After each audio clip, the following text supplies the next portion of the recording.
Been one of the most sought after paddles. How would you describe what the past year has been like as being a CEO of an organization like JOOLA? Some of the issues that we've all seen in paddles recently, knock on wood, but we don't expect that to happen with ours. Yeah, it's been tough. Everyone was looking for more power.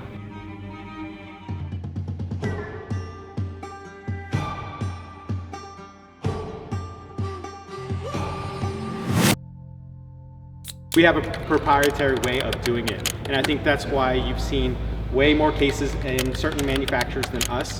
You don't hear that too much about JOOLA paddles, who have really examined the manufacturing process.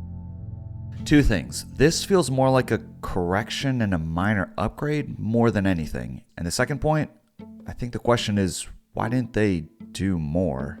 Maybe if it ain't broke, don't fix it. I think what it actually comes down to is testing.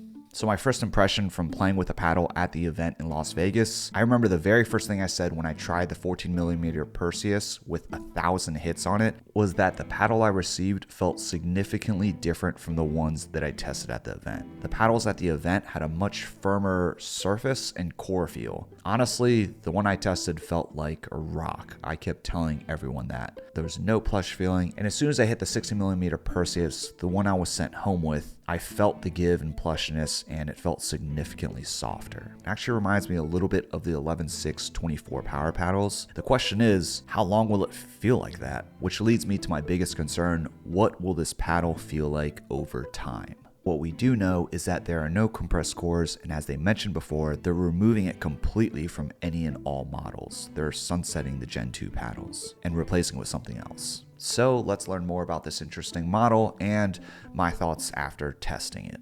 What I can tell you right now is that the technology of paddles is nowhere near its limits. Adding small pieces of foam or going to a full foam core is not the pinnacle. And I say this because when I met with Carbon a week before they released the True Foam, I got a sneak peek of what they're working on next. Obviously, I can't talk about it. Dude, what is that? Okay. All right. I will make sure that doesn't stay. Speaking of quality, now would be a good time to mention the sponsor of this video, Vuori. So I always talk about Vuori. I talk about all the different items that they have and the brand itself. But today I'm going to highlight the item that I think would actually be great for you. If you're a pickleball player and you're looking for an item that is moisture wicking, it's lightweight, and it's really good quality, then look no further. This is their performance shirt.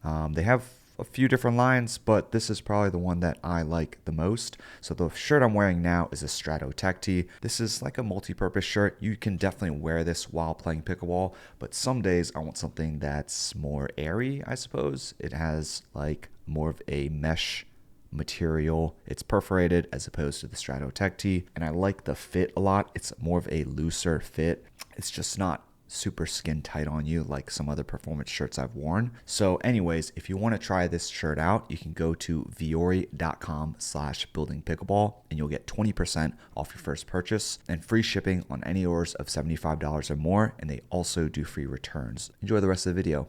But it's something completely different from what's out there now, and I don't see anyone even close to working on something similar to it.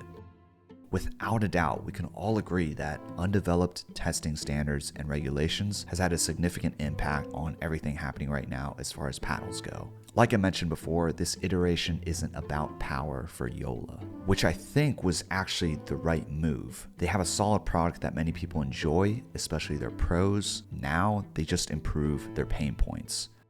So what pain points are we talking about? JOOLA's intention with this release was to improve durability, quality control, and make a minor tweak for playability, which was adding TFP, their Tech Flex Power. Small pieces of foam added to the wings of the throat area. Here's a clip from the CEO, Richard Lee, explaining the effects of TFP. There's 3 different types of foam. Yeah, so this is the part of the TFP system where this is the higher density foam right here.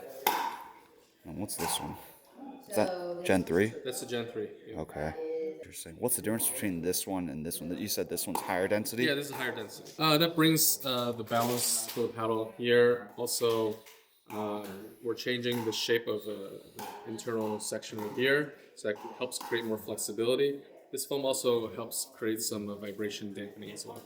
So as far as my experience goes with testing the paddle is that it felt pretty similar to a 3S, and I know that these are two different shapes. If you never tried the 3S, it has the expected traits of a power paddle, while having good control on the drops, resets, dinking, and attacks. Man, with these paddles, overheads and serves feel amazing.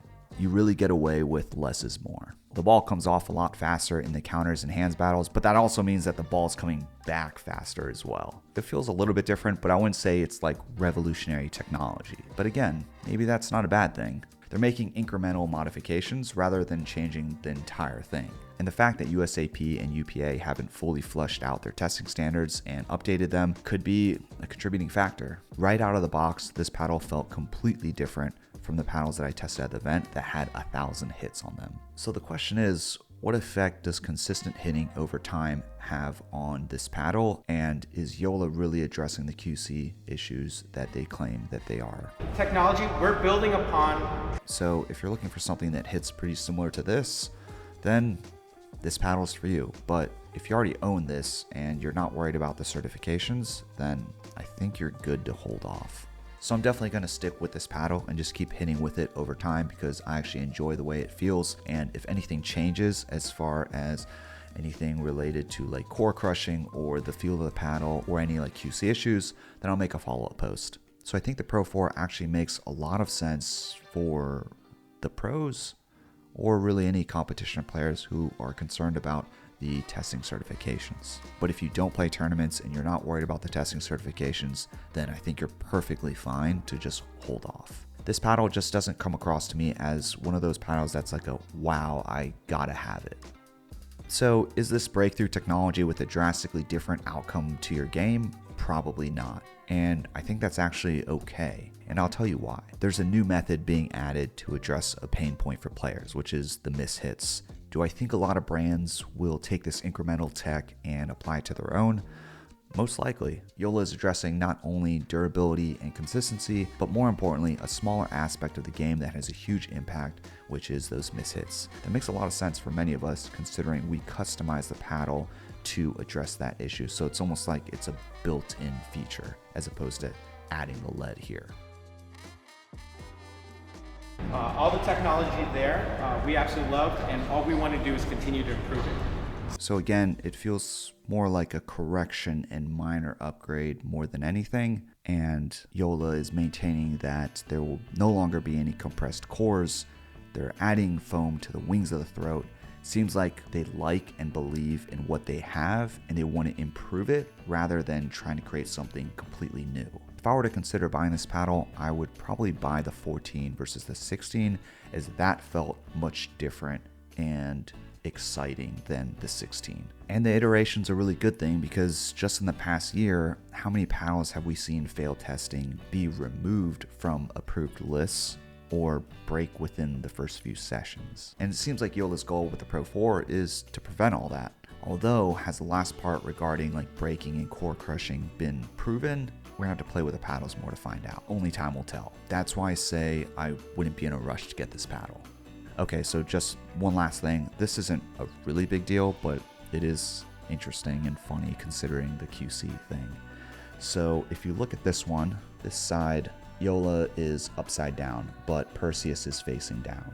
And then if you look at this side, Perseus facing down, JOOLA also in alignment. Not sure why it's like that, but it's a start to the QC issues, right?